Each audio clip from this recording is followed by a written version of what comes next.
telling people to vote blue, it's just kind of offensive. Like, we have an all Democrat-controlled federal government.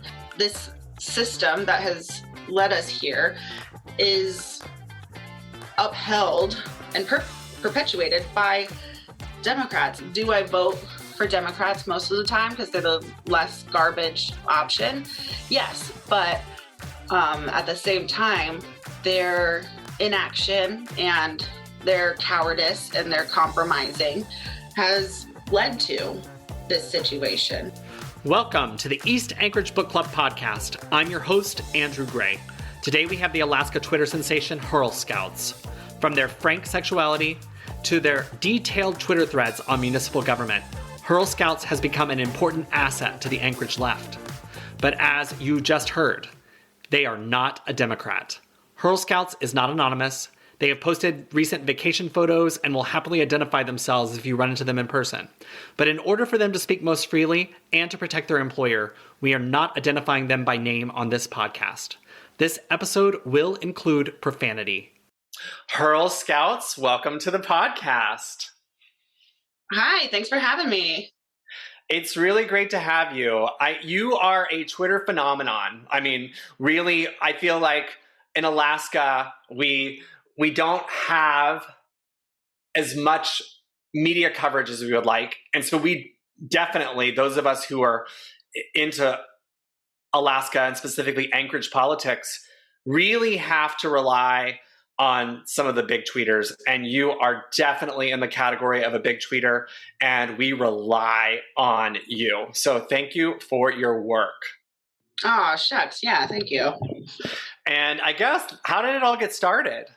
Well, it got started in, I guess, sort of like 2016. I was living in Fairbanks, and an old friend of mine, Hannah, and I just sort of always joked about starting something like Hrrrl Scouts, and like it was just sort of a running joke between us.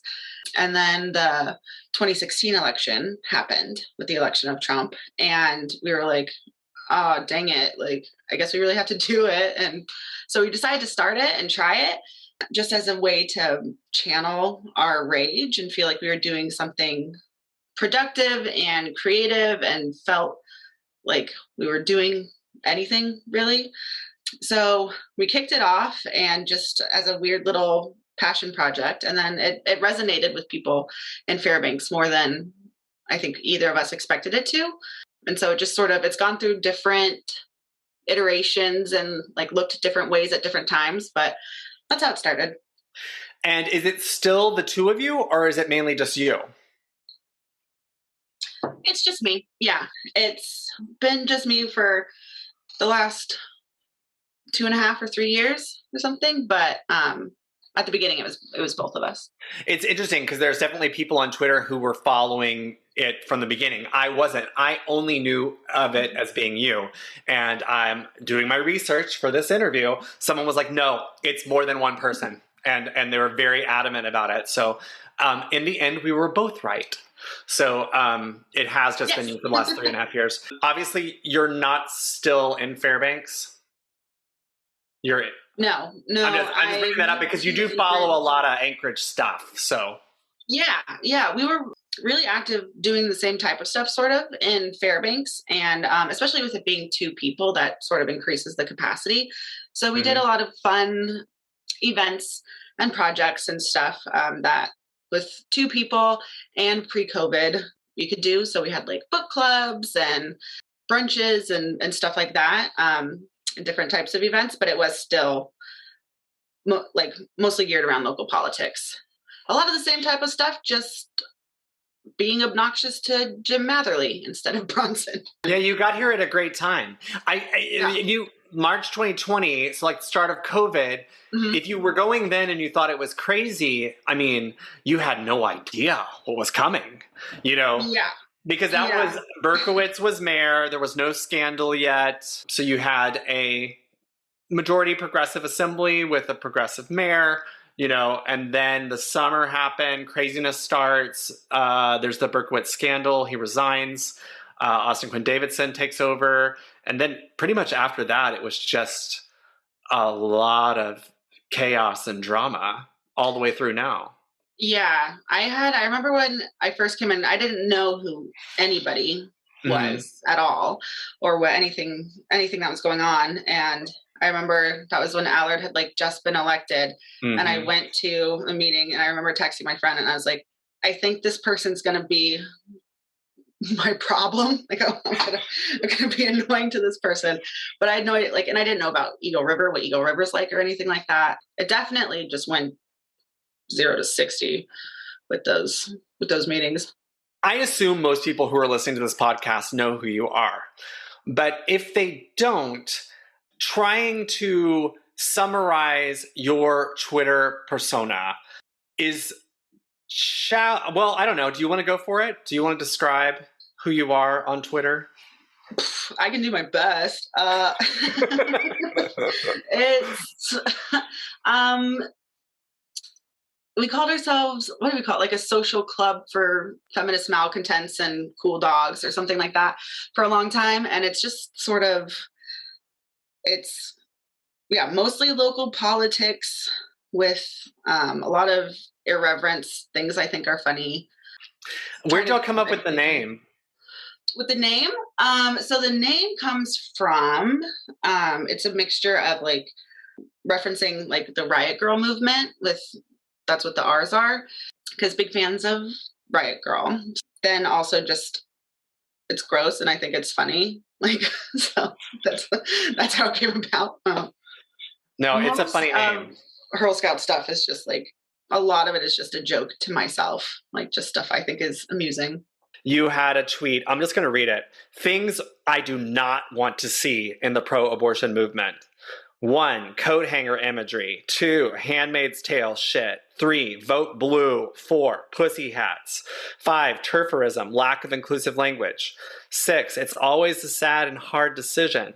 And 7, dreadlocks on white people. Which is funny. I mean, like, I will say, like, the art of the tweet, it's perfect because it's very serious, but there's a lighthearted element to it. To me, it would be hard to get angry at it because you have like a light touch. Like, for those of us who look at a lot of tweets, we know when there's a good tweet. This is a good tweet.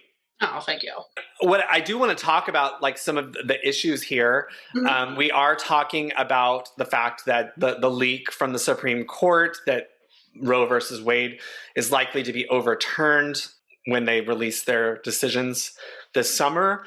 Yeah, if you were on Twitter this week, there was a lot of coat hanger imagery, and a lot of coat hanger imagery coming from leftist, people who would consider, Democrats. Can you talk a little bit about what your problem is with the coat hanger image? Yeah, the coat hanger image is problematic largely because it sort of portrays self managed abortion as inherently dangerous. While we know that safe legal abortion is definitely the best, the safest option, but like self managed abortion is oftentimes now like the abortion pill. Which is incredibly safe. So it sort of creates the idea of a self managed abortion as being something inherently scary and inherently unsafe. And that's just not the case. Right, that's good. And then the Handmaid's Tale imagery, which is ubiquitous on Facebook, on social, Instagram, everywhere. Everyone's posting their pictures of the women in red with the white habits. And, what's your issue with that? Because, I mean, I noticed some people arguing with you on the tweets about how we think this is very powerful to use this imagery. Yeah. Yeah. And it's one that I had to unlearn and stuff, because I remember when I first saw it, I was like, oh, dope, like years ago. And then I had to unlearn it because it's just a white centric approach to abortion access advocacy. Like The Handmaid's Tale, it's not a like dystopian look or whatever. Basically, it's like, what if we treated white people the same way that we've treated people of color forever? Because we have controlled the reproductive health of BIPOC individuals through sterilizations, through testing out birth control methods, through all kinds of different garbage. And so it's just a white centric thing of being like, what if we're going to do this like to white people, this stuff that we've already been doing, and it has been the lived reality for BIPOC people. Right. In America and around the world. So I would just say, add on to that rich white people are going to find ways to get abortions. They'll fly somewhere. yes. And then vote blue. So this would be like somebody posting something about like, we're going to lose abortion access. Vote blue. What is like the issue there? Yeah, I think a lot of times maybe people who aren't as familiar with me for as long, they think that I would be a Democrat, and I am not, very much not. The Democrats are complicit as well in all of this. Telling people to vote blue, it's just kind of offensive. Like, we have an all Democrat controlled federal government. This system that has led us here is upheld and perpetuated by Democrats. And like, do I vote for Democrats most of the time because they're the less garbage option? Yes, but at the same time, their inaction and their cowardice and their compromising has led to this situation. They could have done something if they wanted. They still could do something if they wanted to. But yeah, so I'm not gonna tell people to vote for a system that. You know what? I'm going to do a plug for last week's podcast, which was with Joe Josephson, who voted to legalize abortion in Alaska in 1970. And one of the things that's kind of interesting that comes up in that podcast is that the debate on the Senate floor was Democrats arguing with each other because Nick Begich Sr. was in the House, and he was Catholic, and he was staunchly pro-life. And really, the debates were happening between Democrats and Republicans at the time. You know, Republicans weren't the pro-life party. Like nowadays, we just think that it's like Republicans pro-life, Democrats pro-choice. But that's not the way it's always been. It's more complicated than that. I feel like saying vote blue is somehow sort of whitewashing the history in a way to say that Democrats have always been on the right side of this issue. I mean, even Joe Biden, there was a lot of controversy about him and his stances on abortion. Oh, sorry. I was just going to say, I think vote blue also erases the culpability that Democrats have in the situation that we're in, and paints it that they would save it, and that simply electing Democrats will save it, and it won't. Mm-hmm.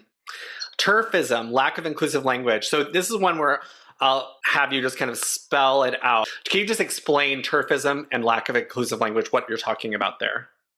Yeah, so turfism is trans exclusionary radical feminism, is what the acronym stands for. And it's basically people who are like, I'm a feminist, except for trans people. Obviously a problem. J.K. Rowling comes to mind. J.K. Rowling. The entire argument where they're trying to set up the SB 140 stuff, where they're like, we're doing this to protect girls in sports, like, that's turfism. For sure. And we're going to talk more about that. And so lack of inclusive language. So basically, trans men who have a uterus could give birth to a baby, could be pregnant, could need an abortion. So inclusive language is acknowledging that not just women can be pregnant. Correct? Is that a good summation? Right. Yeah, it's acknowledging that not all women can get pregnant, and not all people who can get pregnant are women. Trans men, like you said, agender people, non-binary people. Also, when a lot of times it gets framed as like, quote, like women's health. And I prefer to say reproductive health, because there's also there's lots of women who would like to be able to be pregnant and give birth, and they can't and stuff. And so like reducing all of this to women's health is just sort of a narrow Roger. way to put it. The next one on your list is, it's always a sad and hard decision, in quotes, because, well, can you explain why you don't want to see that? Yeah, I think that sort of that language around that it's always a difficult choice perpetuates stigma around accessing an abortion, because for some people it is a difficult decision. And that's fine. That's their experience. For some people, it's super easy. For some people, it's joyous. For some people, it's complicated. And so I think that it perpetuates a stigma saying that it should be something that's difficult. And then also it makes it so that you sort of have to justify your abortion by saying that it's not an easy choice for you, or you had this reason that it was some trauma that, that caused you to be pregnant or something, when it can just be you wanted an abortion and you don't owe it to anybody why you want one or any type of feelings about it, like it's not their business. Right. And so I think this kind of ties into that whole thing where people would say, no one's pro-abortion. That kind of line of speech that you would hear from people, and in large part where pro-choice came from. So another thing that came up in that interview with Joe Josephson last week is I asked him, I was like, so are people pro-choice? And he was like, pro-choice, you're using 21st century language for a 20th century issue. He's like, we didn't talk like that back then. And so I thought that was kind of interesting. And then the last one on your list is dreadlocks on white people. And again, I'll just say you wrote not related, just a reminder in parenthesis. But I love that part because it kind of lightens the mood there. But do you have a problem with dreadlocks on white people? Yeah. Don't do it. And don't come at me with like the Vikings had it or whatever. Like, I'm not interested. Gotcha. So that tweet came out, it got a couple hundred likes, got some retweets, definitely had some people who, I think it was one of the people like, I like most of these. I have a question about two of them. I guess, can you talk a little bit about the comments that you got and where people were coming from and what their issues were? And I don't know if people direct messaged you or not. They did. Yeah. They sure did. A lot of it is sort of along the lines of saying that I'm being divisive and that we need everybody in the fight for abortion access. And by one of the people who DM'd me called it like nitpicking, about how people can be in the advocacy. Yeah. That I was dividing and excluding people, which is silly. I want everyone who supports abortion to be involved.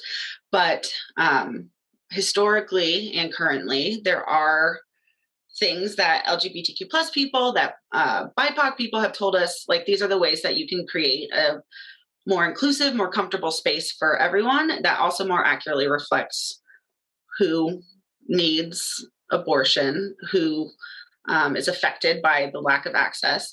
And so I think incorporating those things is just sort of progressing and moving forward and creates a more powerful, inclusive movement. It's not that hard to just not wear the red cloak and bonnet. Like, it's really easy to not, like, by default, I'm not wearing it. So like, just take it off. It's not that hard. It's not that hard. Just do it. And if you have a problem with it and with giving up these things that have been explained to you as problematic, like, then maybe you should look at yourself and maybe look at why you're resistant to that. Well, I think the same issue comes up earlier when you said that you were not a Democrat, that you're nonpartisan.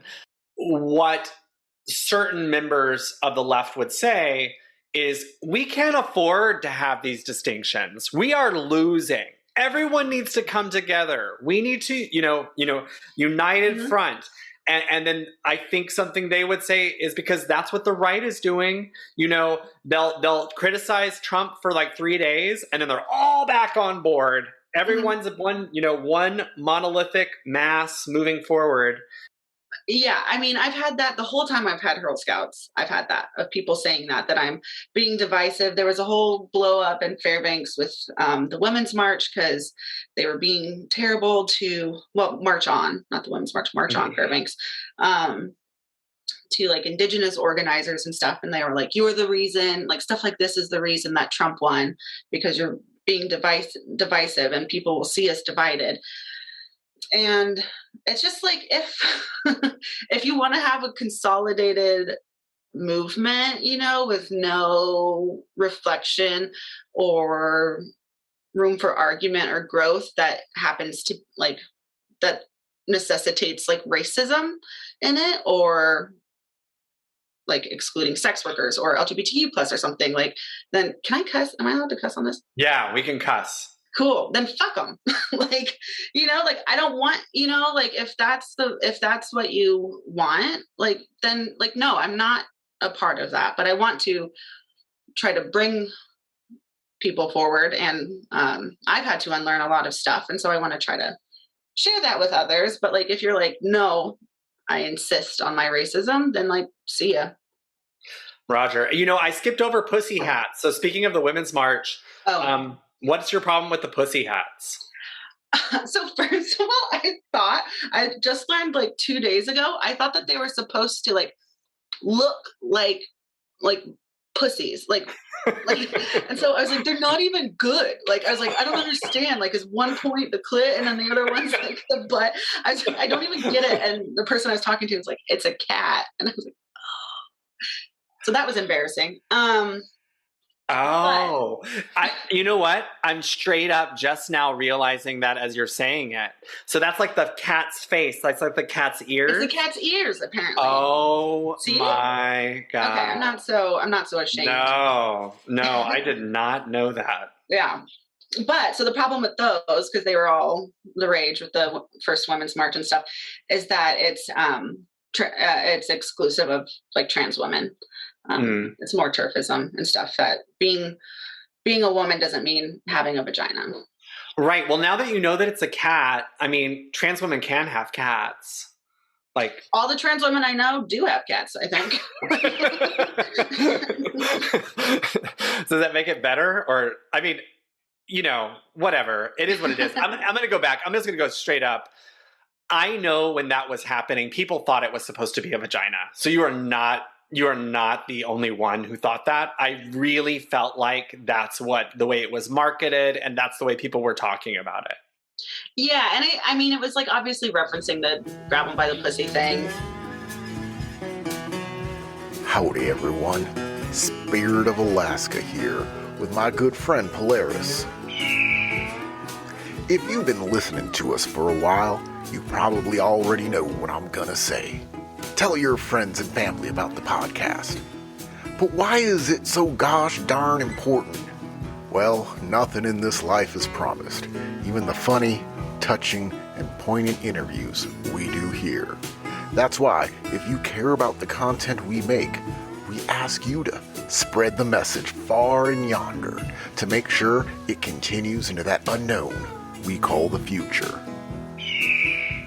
And Polaris would like to thank you for listening, and if you're able, give us a rating, and maybe leave some feedback. Polaris is our guiding star, and you, our fans, lead the way. Okay, so speaking of trans, I'd like to talk about Shelley Hugh's bill in the Senate. You live tweeted it on April 6th, the hearing. For people who are listening, you should go look at Hrrrl Scout's live tweets from that day. I mean, it's a great work. It's a good job. But can you talk about her bill and what the goal is and what the debate around that bill has been? Yeah, her bill is another series of the coordinated lower 48 effort to be awful to trans people. And so it's a bill to exclude trans girls from sports. So it's aimed at, it says it's in defense of girls athletics or whatever. What number is it? It's SB. I couldn't remember off the top of my head just now. 140. 140. Mm-hmm. Yeah, 140. But it's basically saying that you have to participate in sports as your assigned gender at birth. I think also talks about or there could be co-ed teams or all trans teams or something like that. But it's basically to keep trans girls out of sports. What's somewhat fascinating about that whole movement in Alaska is that they don't have a specific Alaskan example to use as when this bill would be implemented or when this bill would apply. In other words, they're literally just copying and pasting a bill from another state. Yeah. I mean, I'll just second what you said, that like it's not a real problem anywhere. If you get beat by a trans woman in sports, then you got beat. I don't know. Be better at sports.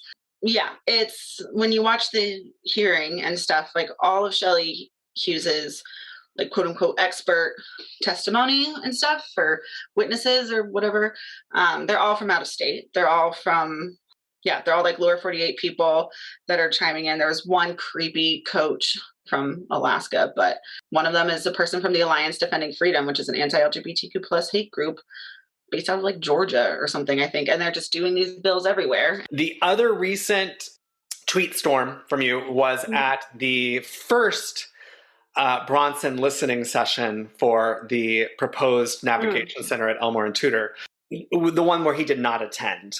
You have been covering that from the very beginning. Can you talk a little bit about covering that issue all the way from the beginning before Bronson became even mayor? It was something I was interested in learning about and stuff more because it is more of a topic here in Anchorage than it was in Fairbanks. It's just been really disheartening to see because like everywhere treats poor people and unhoused people terribly and stuff. And I remember when I first moved to Anchorage, I was walking my dog in the park and there was a sign on a tree. We're clearing out your camps. Here's some resources for like, it was like, here's a food, like a list of like places to get food and had like LGBTQ plus resources. And I was like, this is just such a Democrat town horse shit. Here's LGBTQ plus resources for when we like destroy your homes and rob you. That sort of really got me interested in it because I was like, everywhere is garbage, but Anchorage thinks it's better and it's still being garbage. And then with Bronson coming in where he just made it his whole thing.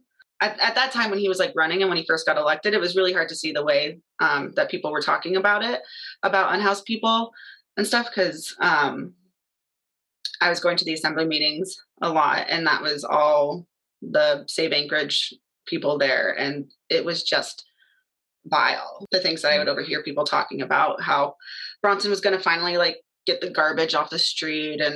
But then when he had his first, or like one of the first things for his first proposed giant shelter, it was then really encouraging to see everybody came out and was like, we hate you. We hate this idea of people of all stripes or whatever it's called, right. all parts of the political spectrum. Everyone hates it. And so that was then sort of re-encouraging. And it's just been sort of up and down. I want to move just to some of your more fun tweets. I'm not going to like read the exact tweet, but what I'll say is that one thing that makes your Twitter account special is that you are very frank about sex and sexuality. Mm-hmm. And I guess, did you and your friend who started Hrrrl Scouts, I mean, was that intentional from the beginning that you were going to be really forthright, honest, and easygoing about tweeting about sex? Yeah, I think so, because that's just sort of who we are and who I am and stuff. And like, sex is cool. It's not a big deal. Like, so removing some of the stigma around it, and also, you know, as a like femme presenting person and stuff, to like own your sexuality. Right. Well, it's kind of one of those things where I feel like it's particularly refreshing to see in Alaska, because I think, you know, if you lived in like Los Angeles or, you know, San Francisco, I don't think that it would have quite as much of a, oh my God, Alaska loves to talk about how freedom loving it is and libertarian and anything goes. But there's actually kind of a Puritan streak amongst, you know, in the zeitgeist sort of feeling. And I just wonder, do you ever think about like 75-year-old across the street who might be offended by particular tweets? the 75-year-old across the street is also having sex. Like, That's true. But maybe not tweeting about it. True. Yeah. No, I don't. Yeah. I mean, they're not really following me, I don't think. Yeah, I think expression of sexuality is a positive thing and stuff. And also, like if you don't like that, or whatever, or like if it's too explicit or something for you, like that's fine. You don't have to interact with it. You don't have to see it. Like doesn't hurt my feelings. And I guess finally bringing it all back around to abortion, where we started, you and I did a little pre-chat before we got started where I mentioned that from doing a little real research recently that we actually had more access to abortion 20, 30 years ago than we do now. And I think there's a stereotype that Alaska's doing great because we're pro-choice. And even if Roe versus Wade falls, we'll still be pro-choice here. But can you talk a little bit about access to abortion and where Alaska stands and what we could be doing better? So Alaska has the right to access abortion enshrined in our state constitution through the right to privacy, which is great, which is awesome. Because so then when Roe is overturned this summer, Alaska will still have a state constitutional right to abortion. We know that legality doesn't equal accessibility. And so there are not a lot of places to access safe and legal abortion care in Alaska, particularly if you're off the road system. That can be and should be greatly expanded. So we don't want to just maintaining the legality is the floor, and we want to expand it and grow it, make it easier, less stigmatized for people to access abortion. Yeah. So then the ways that can be threatened, because it's in our constitution, every session, there's some stupid bill brought forward to take that out or to do an amendment to the Constitution that would. David Eastman. Yeah. David Eastman. Hughes does it all the time. Reinbold does it, whatever. They're all right. Jerks. But that's a huge lift, doing an amendment to the Constitution. That's a huge lift. So every year, they do that, and it's really not cool to do that. And then whenever they're doing the budget reconciliation stuff, they add in some garbage there, and that's also not cool. But overall, it's a really difficult lift to completely take it away. And so, but every 10 years, there's this opportunity for a constitutional convention, and we're in that year. And so that's where they can just do whatever they want, just open up the Constitution. And so we know that were that to happen, we're going to lose that right. And then with Roe being overturned, that would be terrible. So we don't want that. We don't want a con. Right. Exactly. Hey, Hrrrl Scouts, it has been a joy to have you on. One question we always ask our guests, and I should have told you this in advance, but, you can make it up. But can you recommend a book to our listeners? I had this one prepared. It's on my cards. No, it's called, it's called Let the Lord Sort Them, The Rise and Fall of the Death Penalty. And it's by Maurice Hama, I think is how you pronounce it, Chammah. And he's actually a friend of friends in New York, but it's an excellent, depressing tome, but super well researched. And my little history dork brain really appreciates some excellent citation. And it's about the history of the death penalty in Texas. And it's just really well done. I think it won a Pulitzer, but it recently came out. It's really good. Oh, thank you so much. So what's the name of it again? Let the Lord Sort Them. Yeah, The Rise and Fall of the Death Penalty. Awesome. Hey, thank you so much for coming on the podcast today. It's been a joy. Yeah, thanks for having me. Thank you to Corey Coolidge for making this podcast listenable. If you like what you heard today, please subscribe, rate us, and review us. Next week on the podcast, West Anchorage Assemblymember Cameron Perez Verdia. Please tune in.